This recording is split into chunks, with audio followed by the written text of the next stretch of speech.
Hello and welcome back for channel info island and guys आज के इस video में हम बात करने वाले हैं आपके आरपीएफ कांस्टेबल का जो 18 मार्च का फर्स्ट शिफ्ट का एग्जाम हुआ था ना गाइस, उसमें जितने भी क्वेश्चंस पूछे गए थे जीके जीएस के वो सारे आज के हम इस वीडियो में कवर करने वाले हैं। सो अगर आपने एग्जाम देखा है, आप अगर आपने एग्जाम दिया है तब भी वीडियो को जरूर से देखें एंड यस कमेंट करके जरूर से बताइएगा if I miss out on anything. And अगर आप में से वो कैंडिडेट्स हैं जिन्होंने एग्जाम नहीं दिया है पर आगे किसी और कॉम्पिटेटिव एग्जाम की तैयारी कर रहे हैं, तो गाइज आप लोगों के लिए भी ये वीडियो काफी ज्यादा हेल्पफुल होगा बिकॉज इस तरह के जो जीके जीएस के क्वेश्चंस होते हैं they actually prepare you for your better performance. ठीक है, तो चलिए जल्दी से वीडियो को शुरू कर लेते हैं और देखते हैं कि किस तरह के क्वेश्चंस पूछे गए थे आपके 18 मार्च के आरपीएफ कांस्टेबल के फर्स्ट शिफ्ट के पेपर में। और यस, वीडियो को शुरू करने से पहले अगर गाइज आप चैनल पे नए हो so just a humble request, जल्दी से जाओ चैनल को सब्सक्राइब कर लो and also notification bell icon को हिट करना बिल्कुल मत भूलना so that you never miss any update from us. ठीक है, जब भी हम किसी भी नए वीडियो के साथ आएंगे आपको उसका नोटिफिकेशन तुरंत से मिल जाएगा अगर आपने वो बेल आइकन को हिट कर रखा होगा और आप किसी भी इंपॉर्टेंट इंफॉर्मेटिव वीडियो को मिस नहीं करेंगे। So yes, that's all about it. Now let's quickly move into the video. तो गाइस, फर्स्ट इंपॉर्टेंट क्वेश्चन आपसे पूछा गया था कि what colour was generally used in Harappan poetry, pottery I think. Yes, so guys जब Harappan pottery जो किया जाता था, मतलब हड़प्पन काव्य के समय में जो भी हड़प्पन जब सभ्यता थी उसके समय में जो भी मतलब पॉट्स वगैरह बनाए जाते थे, तो उसमें जो मिट्टी के बर्तन अगर बनाते थे तो वो लोग जो मिट्टी यूज करते थे उसमें दो तरह के कलर्स को जनरली वो यूज करते थे। ठीक है, सबसे पहले तो guys make it pottery here. So colour की अगर हम बात करें तो गाइज फर्स्ट कलर जो हो गया वो था हल्का लाल और दूसरा कलर जो वो यूज करते थे हल्का भूरा। तो हल्का लाल और हल्का ये भूरा जो रंग है, इस तरह के कलर यूज किए जाते थे हड़प्पन सभ्यता के समय में जो पॉट्स वगैरह बनाए जाते थे उसमें, यूजुअली पॉटरी के समय में। ठीक है, नेक्स्ट क्वेश्चन आपसे एमडीजीज का पूछा था कि जो एमडीजीज होते हैं वो क्या होते हैं। So MDGs basically, let me just break it down into the abbreviation. सबसे पहले तो है ना मिलेनियल डेवलपमेंट गोल्स, तो एमडीजी की फुल फॉर्म सबसे पहले आपको याद कर लेना है, it is millennium development goals. Now we talk about कि ये जो एमडीजीज होते हैं ये होते क्या हैं। सो ये जो एमडीजीज हैं जिनको गाइस हम शॉर्ट में बोलते हैं एमडीजी और इनको फुल में बोलते हैं हम the United nation millennial development goal.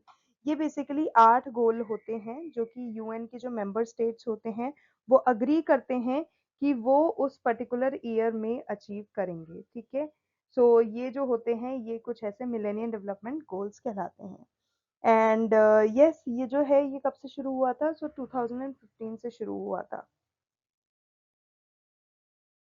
Okay, next question, who built the Brahmeshwar temple? तो गाइस जो ब्रह्मेश्वर टेम्पल है वो कोलावती देवी के द्वारा बनाया गया था। Next question, who built the Brahmadeshwar temple?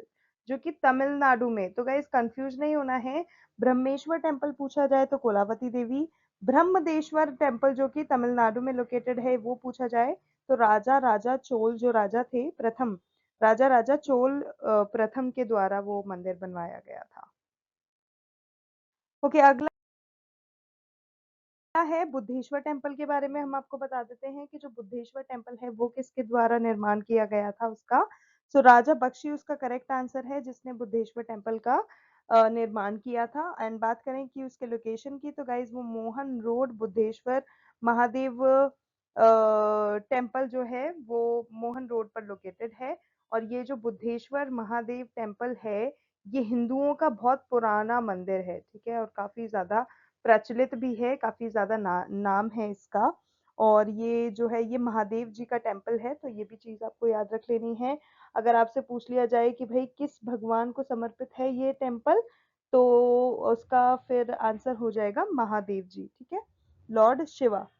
तो बुद्धेश्वर जो महादेव टेम्पल है it is one of the oldest Hindu shrines in Lucknow. ठीक है, जिसको राजा बख्शी जी ने बनाया था।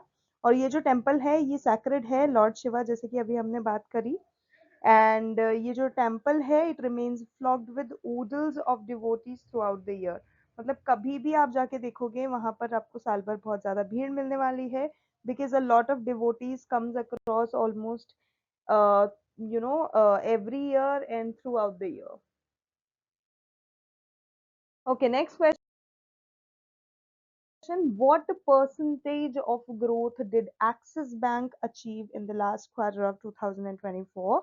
तो गाइस 2024 का जो लास्ट क्वार्टर था उसमें अगर अपन एक्सिस बैंक की जो ग्रोथ है उसकी बात करें तो गाइस उन्होंने रेवेन्यू अर्न करा है 186.80 BINR का, ठीक है। ये है उनका एक्सिस बैंक का प्रॉफिट है। कब है ये? जो क्वार्टर एंड जो हुआ था, जो क्वार्टर एंड था उसका जो प्रॉफिट था, जो कि 31 दिसंबर 2024 को जो कि क्लोज करा गया होगा, बिकॉज थर्ड क्वार्टर जो है उसको यस, तो थर्ड क्वार्टर जो कि आपका अक्टूबर नवंबर दिसंबर का जो क्लोज किया था उसका जो प्रॉफिट होगा वो यहाँ पर अभी हमने जिसकी बात करी वो मेंशन है। और अगर हम उसकी ग्रोथ रेट की बात करें तो इट इज 2.94%, ठीक है।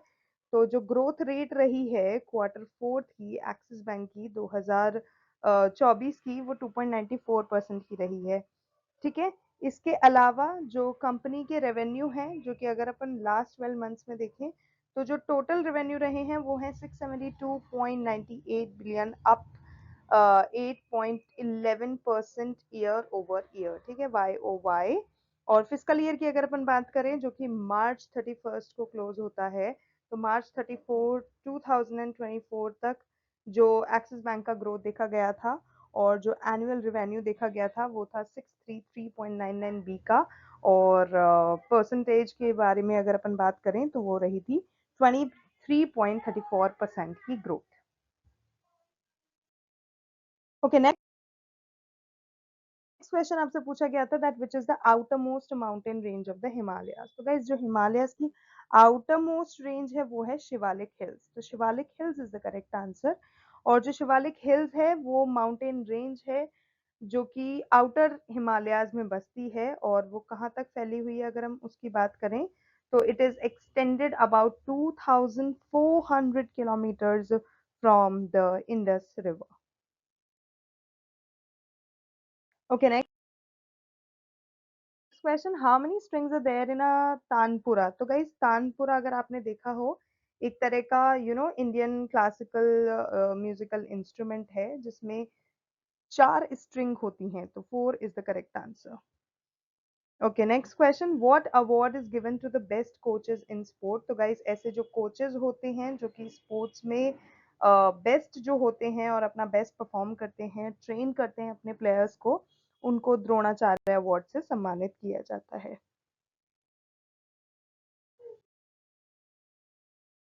Okay, next question, what type of forest are present in the Sundarbans. तो गाइस जो सुंदरबंस हैं अगर हम बात करें कि वहां पर किस तरह के और कौन सी जाति के प्रजाति के जो फॉरेस्ट पाए जाते हैं वो होते हैं कोस्टल मैंग्रोव फॉरेस्ट, तो coastal mangrove forest is the correct answer.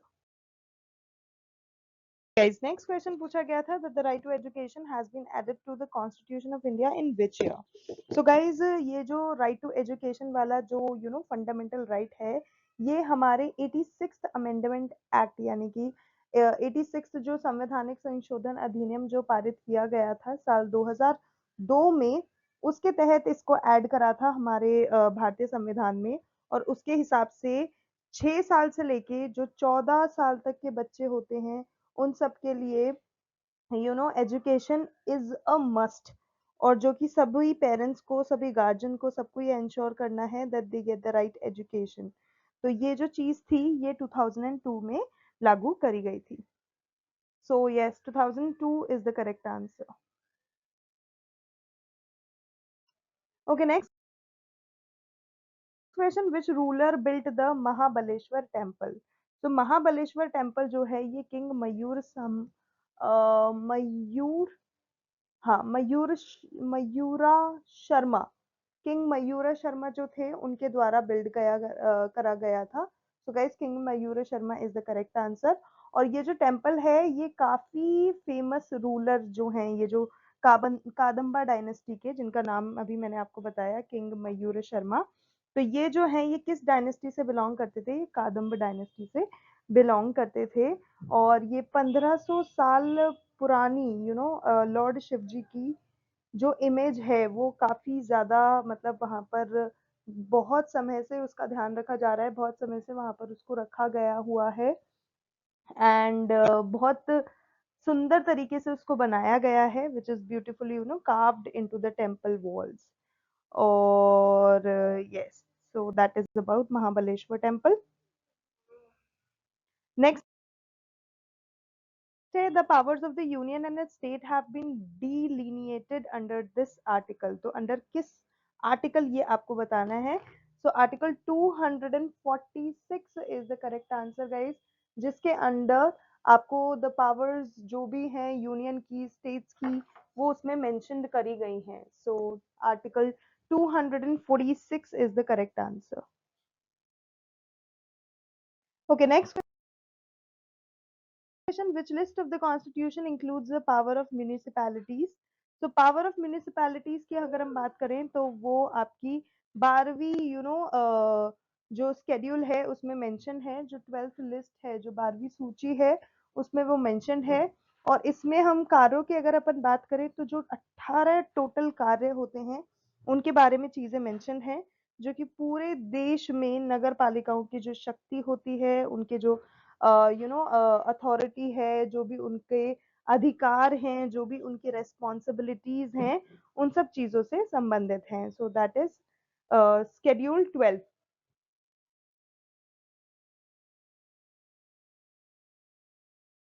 Okay, guys, next question है, in which article of the constitution cow slaughter prohibition is a part of the directive principle of politics?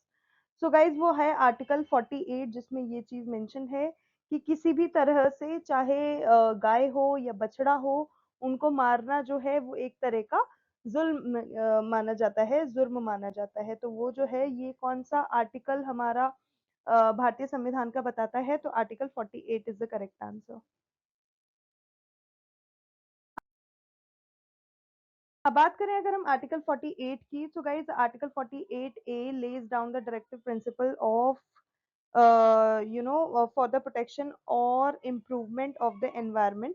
और ये काफी ज्यादा ये इस चीज को सेफ गार्ड करते हैं कि इन सब चीजों को फॉलो करा जाए, चाहे वो फॉरेस्ट से रिलेटेड हो, वाइल्ड लाइफ से रिलेटेड हो, वाइल्ड एनिमल्स से रिलेटेड हो, किसी भी चीज से रिलेटेड हो, वो चीज उसमें मेंशन है। जो स्टेट जो होगी वो इस चीज का ध्यान रखेगी that all these things have been taken care of. तो ये जो है ये कौन सा आर्टिकल हमारा बताता है? Article 48A। And yes, there is a pronounced responsibility upon the central government and the concerned state government also in terms of Article 48A of the Constitution, जहाँ पे it is very much required to preserve and to enrich the environment। तो ये चीज भी है। इसके अलावा article 47 की अगर अपन बात करें तो आर्टिकल 47 में ये चीज मेंशन है कि it is the duty of the state to raise the level of the nutrition and standard. ठीक है, जो न्यूट्रिशन है, जो कोई भी स्टैंडर्ड है, स्टैंडर्ड ऑफ लिविंग का, या फिर पब्लिक हेल्थ है, पब्लिक सैनिटाइजेशन है, ये सब जो चीज है उसके स्टैंडर्ड को बढ़ाना जो है ये किसकी अनुच्छेद में आता है? तो ये आर्टिकल 47 का पार्ट है। इसके अलावा अगर आर्टिकल 49 की बात करें तो उसमें जो आता है आर्टिकल 49 कहता है कि जो भी मॉन्यूमेंट्स प्रेजेंट हैं, जो भी ऐसी प्लेसेस हैं जो हेरिटेज हैं, जो भी कल्चरल हैं और हमारी इंडिया के कल्चर और हेरिटेज को दर्शाता है, उन सबका प्रोटेक्शन किया जाए। And object of national importance के तो है ही ये जगह है, इसके साथ साथ स्टेट को ये चीज भी देखनी है कि वो सारी चीजें जो है वो प्रोटेक्ट हो रही हैं या नहीं हो रही हैं, उनको प्रोटेक्ट किया जा रहा है, नहीं किया जा रहा है, टाइमली उनका मेंटेनेंस हो रहा है, नहीं हो रहा है। तो all of these things comes under article 49। Article 48 जैसे कि अभी हमने डिस्कस करा, it states to organise agriculture and animal husbandry on modern and scientific lines. ठीक है, और इसके अलावा अगर हम देखें कि जो आर्टिकल 48 है इंडियन कॉन्स्टिट्यूशन का, जो कि डीपीएसपी के उसके अंतर्गत आता है, तो उसके क्या कुछ और सेइंग्स हैं? तो उसमें इंक्लूडेड है the state shall endeavour to organise agriculture and animal husbandry on modern and scientific lines. ठीक है, very much clear. Secondly, in particular, the state shall take steps for preserving and improving the breeds and prohibiting the slaughter. ठीक है, जो भी चाहे काव हो, चाहे उसका बेबी यानी कि बछड़ा हो, या किसी भी और तरीके से उनका कोई और अगर ब्रीड होता है तो उसका बचाव किया जाए, सभी काव्स का बचाव किया जाए, और जो भी मिल्च एंड ड्रॉट कैटल होते हैं उनका भी बचाव किया जाए। और आर्टिकल 48 में ही इंक्लूड किया गया है एज अ डीपीएसपी, यानी कि as a directive principle of state policy which is meant to guide the Indian state in policy formation and its implementation, but could not enforced in any court.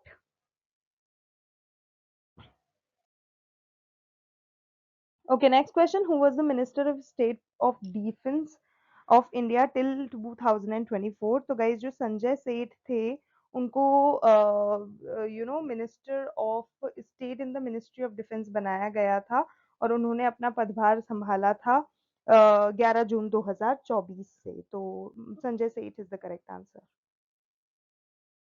Okay,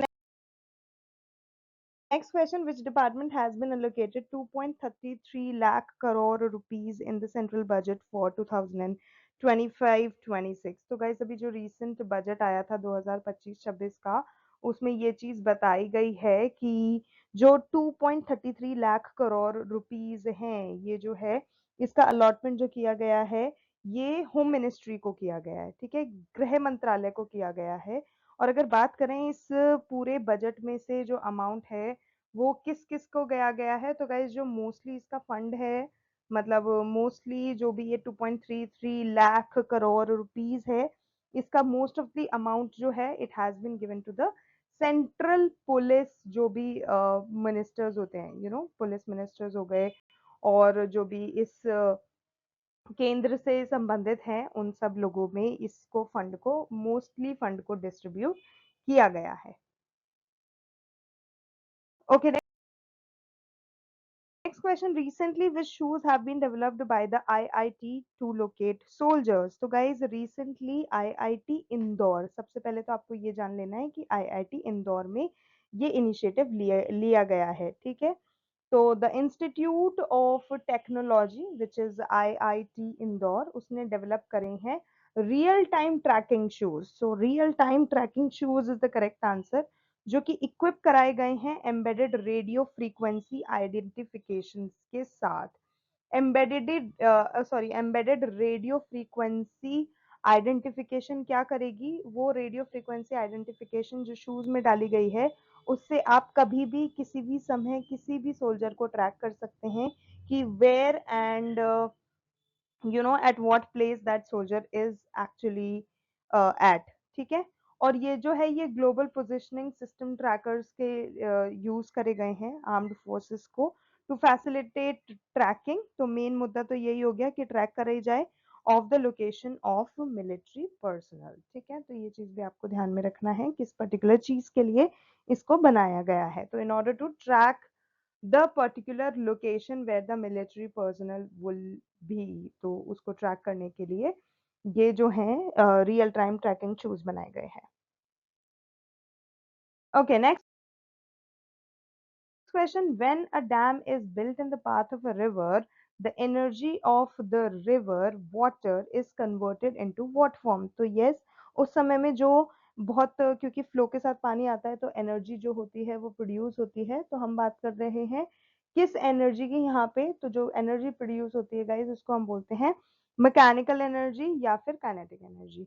ठीक है, अगर किसी भी तरीके का कोई भी हाइड्रोइलेक्ट्रिक डैम है उसको आप टर्न करते हो, ओ सॉरी उसको हम अगर हम उसको बना रहे हैं रिवर के पाथ के बीच में, तो गाइज वो क्या करेगा, वो जो कुछ भी पोटेंशियल एनर्जी होगी उसको कन्वर्ट कर देगा वाटर एज अ वॉय में, जो कि उस डैम के पीछे बना हुआ है, और फिर जो भी एनर्जी होगी वो मैकेनिकल एनर्जी में कन्वर्ट हो जाएगी, एंड अल्टीमेटली उसको हम मैकेनिकल एनर्जी या फिर काइनेटिक एनर्जी के नाम से जानेंगे।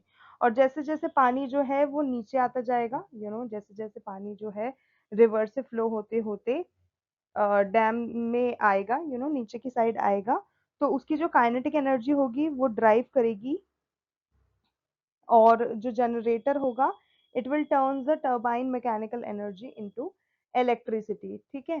तो जब वो नीचे आ गया तो जो उसने मैकेनिकल एनर्जी जो प्रोड्यूस करी थी उस टर्बाइन मैकेनिकल एनर्जी को अब कन्वर्ट कर दिया जाएगा इलेक्ट्रिसिटी के फॉर्म में। तो या that's about it. Okay, next is who was the Nawab of Awadh at the time of its merger into the British Empire। तो गाइज जब ये हुआ था, जब अवध का मर्जर किया गया था ब्रिटिश एम्पायर के साथ, उस समय में जो नवाब थे अवध के उनका नाम था वाजिद अली शाह। तो Wajid Ali Shah is the correct answer and he was the Nawab of Awadh. कब से? 1822 से। तो 1822 आपको जान लेना है। एंड वो जो थे वो 10th नवाब थे and he was to be the final one also। although जो वाजिद अली थे वो एक केपेबल रूलर थे और काफी उन्होंने ऐसे अच्छे अच्छे कार्य भी करे, ब्रिटिश एम्पायर के अगेंस्ट भी रहे हैं वो, और ब्रिटिश एम्पायर के साथ मिलके भी उन्होंने काफी सारे अपने कॉन्ट्रीब्यूशंस दिखाए। लेकिन in the end although Wajid Ali जो थे वो एक केपेबल रूलर थे, बट जो ब्रिटिश रेजिडेंट्स थे they gave exaggerated reports about his incompetence that जो वाजिद अली शाह हैं he can not handle this that etcetera etcetera. So company authorities को जब ये पता पड़ा तो they decided to merge the Awadh with the British empire.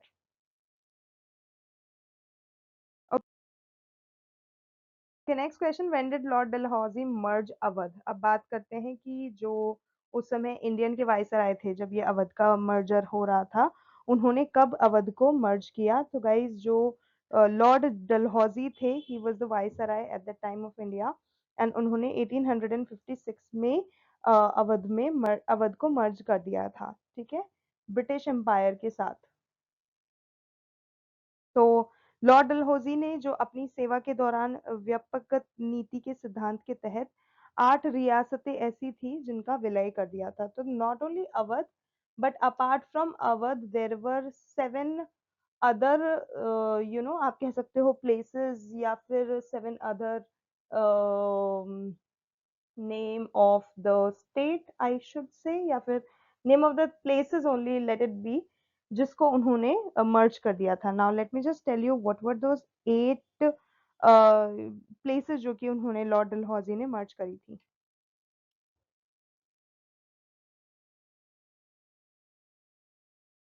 तो यहाँ पे गाइज आप देख सकते हो that the annexation of Awadh जो था वो लॉर्ड डलहौजी के द्वारा किया गया, कब? 1856 में।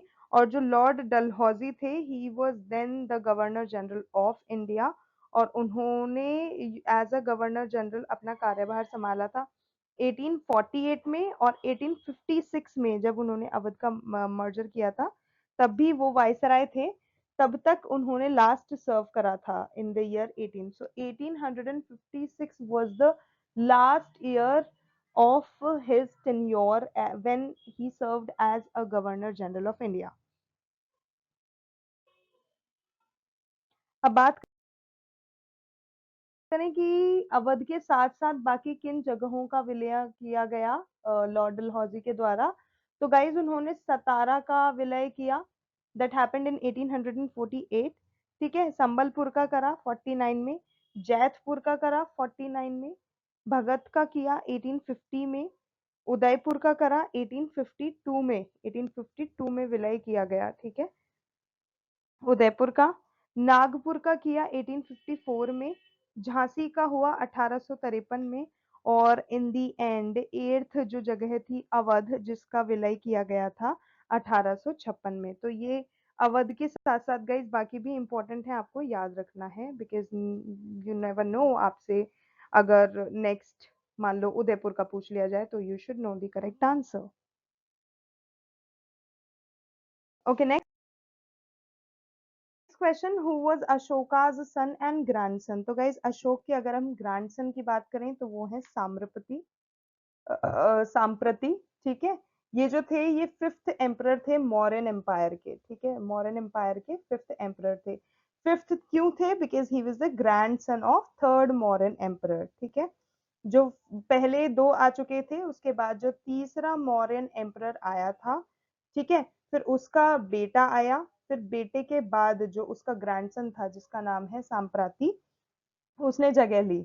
सो सांप्राती जो थे वो थर्ड मौर्यन एम्परर जो कि अशोका रहा था, उसके ग्रैंडसन थे। तो ग्रैंडसन जो है वो सांप्रति हो गए, और अगर हम सन की बात करें तो वो कुणाल हो गए, ठीक है, एंड द सन ऑफ कुणाला। And yes, he succeeded his cousins, fourth Mauryan emperor Dasharath as emperor of Mauryan dynasty.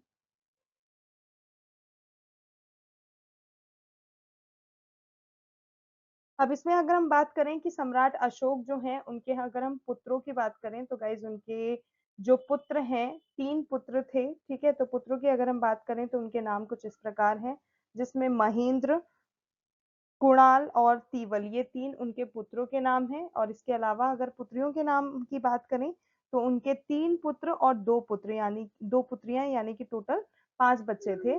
तो पुत्रियों की अगर हम बात करें तो गाइस संघमित्रा और चारुमती जो थी वो उनकी पुत्रियों के नाम थे। तो आपको ये चीज भी ध्यान में रखनी है, ठीक है। और अशोक के पोते का नाम जैसे कि अभी मैंने आपको बताया वो था सांप्रति, और जो दशरथ है वो भी क्योंकि सांप्रति का जो कजन था वो था दशरथ। तो जो दशरथ है और सांप्रति है ये दोनों ही अशोक के पोतों के नाम हो गए, ठीक है। अब बात करें सम्राट अशोक की, तो जो सम्राट अशोक थे वो सम्राट बिंदुसार के पुत्र थे, और जो बिंदुसार थे वो मौर्य वंश के दूसरे सम्राट थे, ठीक है। तो ये चीज भी आपको ध्यान में रखनी है कि जो अशोक थे उनके फोर फादर्स कौन थे और how did he become the emperor, ठीक है। और अशोक के पिता की अगर हम बात करें तो बिंदुसार चंद्रगुप्त मौर्य के पुत्र थे। तो अशोक के पिता हो गए बिंदुसार, और चंद्रगुप्त मौर्य जो हो गए उनके वो पुत्र थे। तो ये चीज भी आपको गाइस ध्यान में रखना है, कहीं कंफ्यूज नहीं होना है। I know the name list goes on and on but it is really important. पर अगर आप इसको ट्रिक यूज करके याद करेंगे तो you never will get confuse in any of these. Okay, next question, who was the defense minister of India till November 2024? तो defence minister of India की हम बात करें तो गाइज राजनाथ सिंह जो हैं वो हमारे डिफेंस मिनिस्टर थे। So Rajnath Singh is the correct answer, जो कि सीनियर बीजेपी लीडर भी हैं, और उन्होंने अपनी पोजीशन को रिटेन करा था as the defence minister with significant reforms plan for the coming month. Key areas जो फोकस उनके रहते हैं वो रहते हैं एक्सपोर्ट्स को प्रमोट करने में। मतलब एज अ अगर वो डिफेंस मिनिस्टर हैं तो वो क्या कर रहे हैं, तो उनका जो मेन सोर्स ऑफ फोकस रहता है वो यही रहता है that he has to promote export, ठीक है। ज्यादा से ज्यादा वो इंडियन जो चीजें हैं उनको बाहर वाली कंट्रीज में भेजा जाए, जो भी डोमेस्टिक चीजें हैं उनको ज्यादा से ज्यादा दूसरी कंट्रीज तक पहुंचाया जाए, rather importing them we should be exporting them, ये उनका थोड़ा सा मानना था। So he literally promoted export and domestic defense manufacturing. Okay, next question, on which river is the Sardar Sarovar Dam located? तो guys जो सरदार सरोवर डैम है वो कंक्रीट एक ग्रेविटी डैम है जो कि नर्मदा रिवर के ऊपर बना हुआ है। और ये जो नर्मदा रिवर है ये कहाँ पर मौजूद है, तो गाइज ये केवाड़िया एक नाम का टाउन है, वहां पर ये मौजूद है, और नर्मदा नदी पर ही फिर ये सरदार सरोवर डैम बना हुआ है। ये जो डैम है इसको कंस्ट्रक्ट करा गया था to provide water and electricity to the Indian state of Gujarat, Madhya Pradesh, Maharashtra और राजस्थान तक। ये जो डैम है ये पानी भी पहुंचाता है, पानी के साथ साथ ये बिजली भी उत्पादन करता है, बिजली का भी उत्पादन करता है। So yes, that's about Sardar Sarovar dam.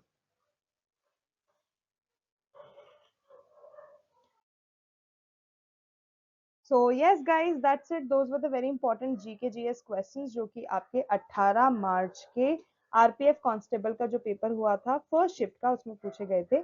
अगर आपको वीडियो अच्छा लगा, इन्फॉर्मेटिव लगा, then don't forget to like, share and subscribe to our channel info island, और बने रहिएगा इन्फो आइलैंड पर, आपका प्यार लुटाते रहिए, ज्यादा से ज्यादा सब्सक्राइब करें चैनल को, लाइक करें वीडियोस को, लाइक करें, कमेंट करें, शेयर करें, और अगर किसी भी तरह की कोई क्वेरी हो, कोई क्वेश्चन हो, किसी भी तरह का सजेशन हो, चाहे वीडियो को लेकर, चाहे चैनल को लेकर, please do let us know that in the comment section down below. We will surely come up with any solution for all of those. ठीक है, तो आज के लिए गाइज बस इतना ही. Thank you so much for watching, thank you so much for your time, and yes we will see you definitely in our next video. आज के लिए गाइज बस इतना ही. All the best to all the candidates.